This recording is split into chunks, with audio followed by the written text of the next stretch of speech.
Olá, irmãos! Saúde cada um de vocês com a graça e a paz do nosso Senhor Jesus Cristo, amém? Meu nome é Miriam Anitta, eu estou aqui para a gente juntinho estudarmos um texto escrito pelo irmão Charles Negreiros, que se chama Pelo que Vale a Pena Lutar. Esse texto foi escrito para o Manancial, que é um devocional diário produzido pela União Feminina Missionária Batista do Brasil, que tem o objetivo de oferecer meditações diárias baseadas na Bíblia, que é a palavra de Deus, uma meditação para cada dia do ano. Quando a gente estuda o manancial, sozinho ou como estamos fazendo agora, assim, juntinhos, a gente é inspirado, exortado e edificado. E é lógico, né? Isso vai promover o nosso crescimento cristão e vai nos engajar cada vez mais na missão de Deus. É importante sempre que eu frise aqui, né, que eu não ajudei o irmão Charles Negreiros a escrever, não contribuí com nada. Por isso, que eu vou fazer? Vou ler o texto e contar para os irmãos aquilo que eu entendi, tá bom? Então vamos orar para que o Senhor possa nos mostrar aquilo que precisamos realmente aprender. Senhor Jesus, em teu nome pedimos discernimento e sabedoria para compreendermos para quê e por quê nós devemos lutar, que nós deixemos as coisas que temos agregado à tua palavra e que nós possamos estar concentrados apenas naquilo que tu tens para nós. Amém. Bom, então, irmãos, o nosso texto está no primeiro livro de Gálatas. Nós vamos ler os versículos de 6 até o 10. E diz assim, ó: eu estou chocado de que isso é o irmão Paulo, né? Falando para o pessoal lá da Galácia, os irmãos lá da Galácia. Ele diz assim: eu estou chocado de que estejais vos desviando tão depressa daquele que vos chamou pela graça de Cristo para seguirem outro evangelho, que na verdade não é o evangelho.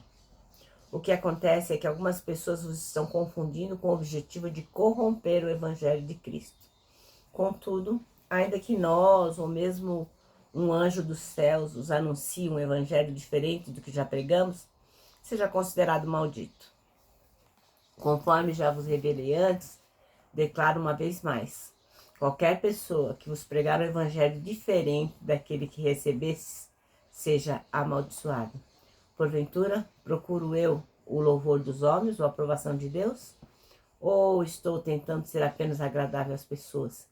Se a gente estivesse buscando agradar a homens, não seria servo de Cristo. Amém? Bom, então o nosso texto chama-se Pelo que Vale Lutar. E o irmão Charles escolheu 2 versículos como os versículos chaves, que são o 8 e o 9. E diz assim, ó: mas ainda que nós, ou um anjo do céu, pregue um evangelho diferente daquele que lhe pregamos, que seja amaldiçoado. Como já dissemos, agora repito: se alguém lhes anuncia um evangelho diferente daquele que já receberam, que seja amaldiçoado. Então, estamos tratando aqui de um assunto bastante sério, né? Que é do que exatamente trata o evangelho, do que exatamente trata as boas novas de Deus. Simplesmente trata de Deus como o Senhor de todo o universo, o Criador, o Salvador, o Alfa, o Ômega, tudo, e nós, pobres mortais, como criatura. Essa é a contraposição que o Evangelho faz. O Senhor, que é o Criador, e nós, criaturas. Então as pessoas dizem assim: todo mundo é filho de Deus. Não, meu irmão, não, minha irmã. Nem todo mundo é filho de Deus. Todos nós somos criaturas de Deus. Para sermos filhos de Deus, temos que aceitar o sacrifício de Jesus Cristo na cruz, confessar os nossos pecados, nos arrependermos, dizermos para Ele que aceitamos sim o que Ele fez por nós, e aí sim, sermos adotados na família de Deus, e Deus se torna o nosso Pai. Então é importante lembrar que Deus não tem neto, Deus não tem bisneto, né? A pessoa fala assim: eu vou na mesma igreja que a minha mãe. Porque a mãe é filha de Deus, não quer dizer que você vai ser filho de Deus, né? Ser filho de Deus importa numa decisão pessoal. É sempre entre você e Deus. E ninguém mais. Então, a gente, na tolice humana, a gente quer inverter os papéis. E aí o que aconteceu? A humanidade cai em pecado e se coloca numa situação de ficar distante de Deus, né? Distante e inimigo da salvação, né? Acaba ficando em condenação. Então, na verdade, Deus não nos lança no inferno, Ele nos tira do inferno, porque quando nascemos, já nascemos condenados pelo pecado original.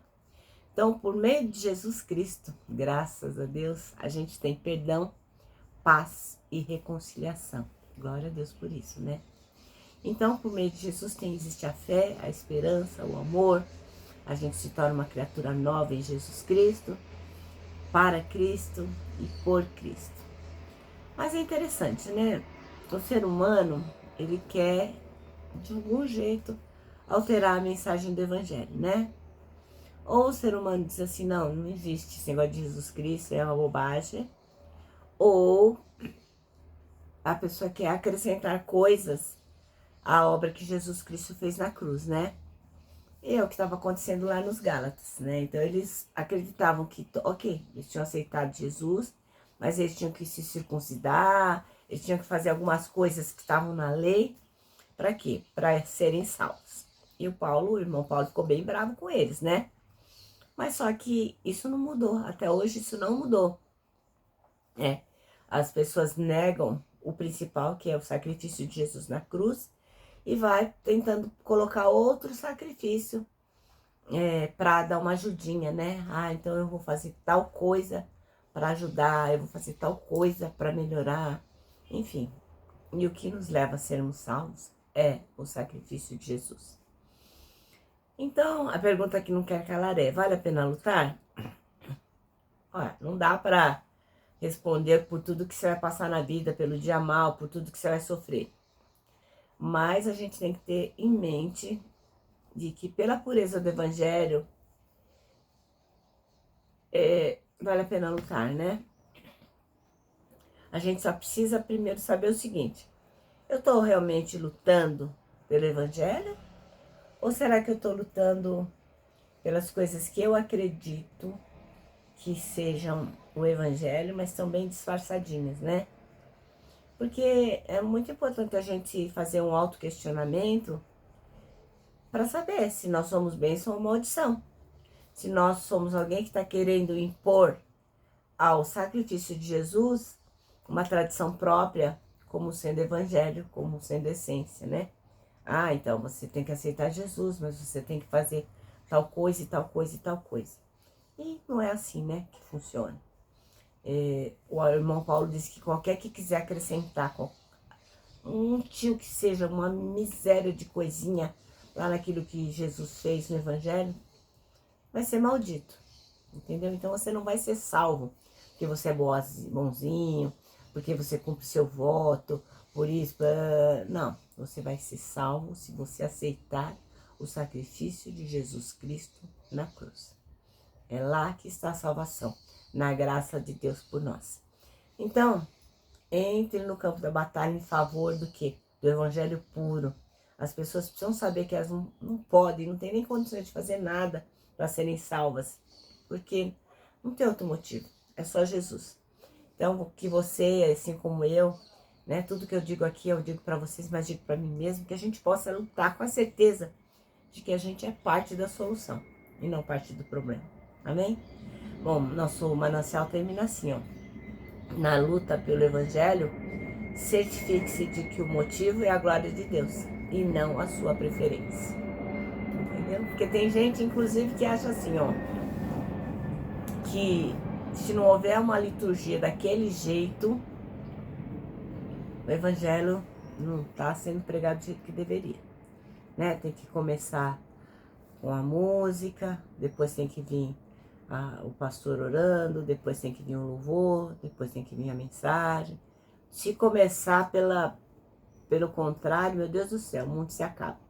Então a gente não precisa acrescentar nada, o Evangelho por si só se fala.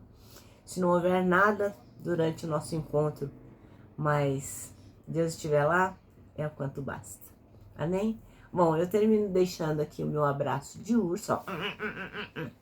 Lembrando que para nós, que acreditamos que vale a pena lutar pela pureza do evangelho, para nós, ó. Ai, o abraço dá super mega certo, irmãos. Quero também deixar com vocês o nosso versículo deste ano, que é 1 Tessalonicenses 5:9, que diz: porque Deus não nos destinou para a ira, mas para recebermos a salvação por meio de nosso Senhor Jesus Cristo. Agora sim, eu me despeço, né, com a frase do ano que diz: não tema, Deus já está lá.